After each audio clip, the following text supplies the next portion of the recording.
low favorite brother-in-law. Hey, what are you doing here? Oh, well, one of the little ones at the Bradley Ward house has a mama who's not feeling so great. And Luke is so wrapped up in opening up his club, he doesn't even notice I'm missing. Don't you believe it for a minute. Oh, well, we're counting on seeing you at the opening. It should be a sensational evening. And to tell you the truth, it looks like you could use one.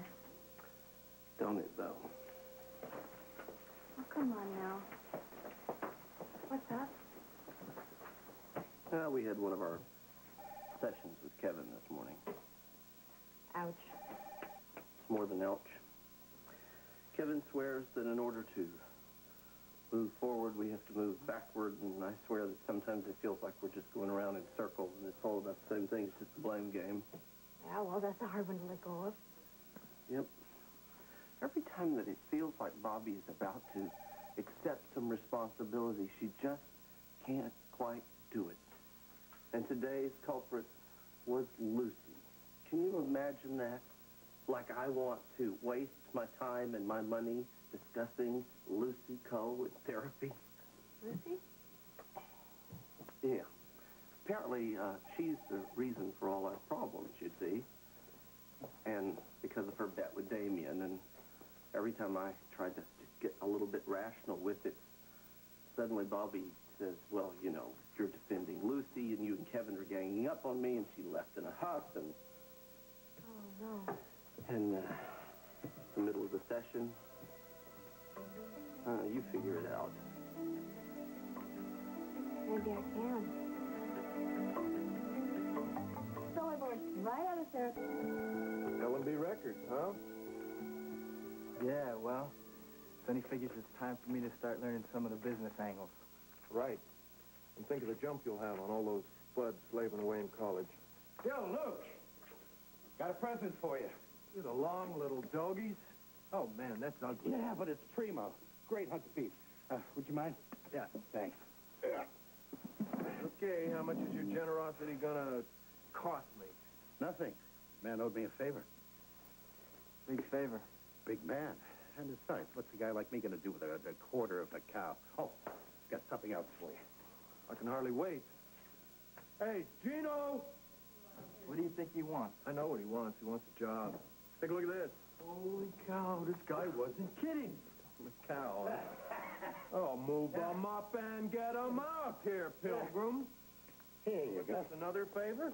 Yeah, well, I've got people who want to do me favors all the time. Hey, Gino, how you doing? Here you go. Right. Hey. There you go. Thanks a lot. Sure. That Stone's a good kid. Yeah. He was working his tail off this morning when you weren't around. Well, the place is shaping up. I'm really impressed. Well, good. It better shape up. We're opening soon. Yeah. Well, you got your work cut out for you. You know what you need, don't you? I got a feeling I'm going to find out. You need a maitre d'. What do you say?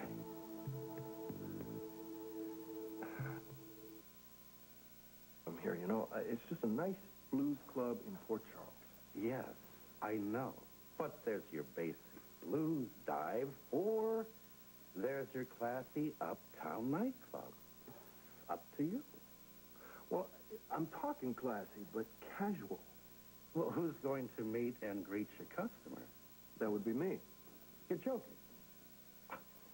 You're not joking. All right, let me lay this out for you. Let's say the joint is jumping.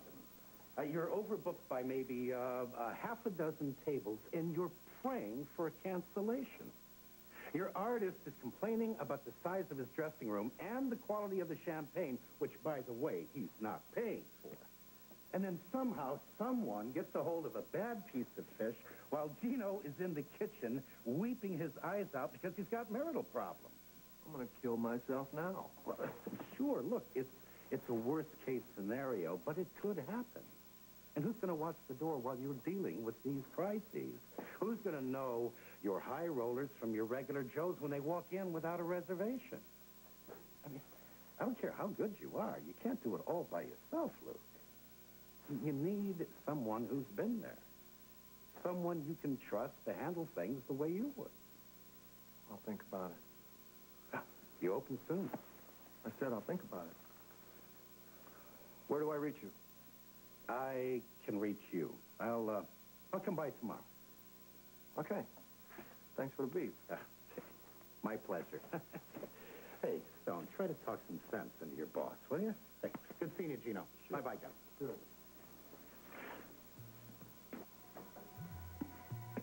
You really think he knows what's what? He talks a damn good game. Oh. You see some matches here. There we go. What's that? That, my friend, is Mike Corbin's resume. I think it's time we did a little reference check.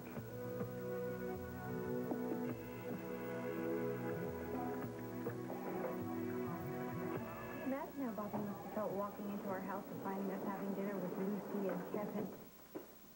Truthfully, I can't, though, because it is hardly a secret that those two are seeing each other. It has nothing to do with us, and who's to say that we are supposed to dictate our therapist's love life, much less who he chooses to have dinner with? But it's more than that. I mean, there are probably only a couple of places where Bobby feels safe right now. One of them is in therapy, and one of them is in the heart of her family, her own brother. And Lucy, who seems to have trouble making friends at the best of times, has suddenly inserted herself into the most intimate areas of Bobby's life.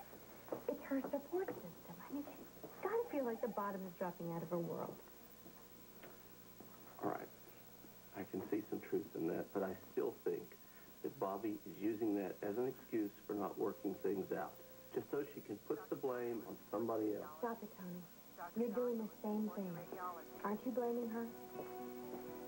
Well, for not taking responsibility, I am. Well, that's fine, but you have to accept the fact that she is in pain. And she's entitled to that pain. Yeah, but aren't we all? Absolutely. And you and I have discussed the difficulties of being married to our particular spouses. Yeah.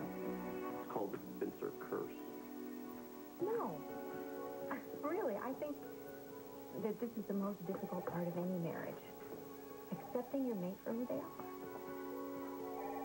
Sometimes I feel like Popeye. I am what I am. And Bobby is willing to love you to make it work. Can you say the same thing? Tony is simply... Corbin. C-O-R-B-I-N. He's not your maitre d'. He never was. Well, I'll be damned. Well, okay, thanks. Never mind. I'm afraid to ask. Well, all his resume's good for is lighting the fire. I never heard of him. Ever hear of chutzpah? That's Mike. He's got chutzpah, man. Huevos rancheros. Where did you tell me Kuzak will fly to over 200 knots? If L&B were to open, say, a branch, a blues label, then I, as the Baron of Blues and owner of this fantastic club, would love to have some L&B talent in here, maybe even sell some CDs, something like that. You know, it would be a reciprocal kind of cross-pollination deal, you dig? Like you're the bee, they're the flower. Yeah, but, well, in this instance, I would be the flower, and no, wouldn't... Well, whatever, you know, it's, Well, yeah. sounds like a... Hey, I think it's a good idea. Cool, so maybe I'll give it some time. Do it. Right? Hello. Hey. Hi! Look at this place, huh? Oh, this is some ambiance you worked up here. You like it? Yeah. It's sort of a reflection of my shattered personality. Well, congratulations. Oh, Hey. listen, I hate to interrupt when you knee deep in opening, but I need to steal my partner for just a minute. Oh, well, that's all right. Look at that. I got a broken glass. Excuse me. Stone! Hey, Junior! What's up?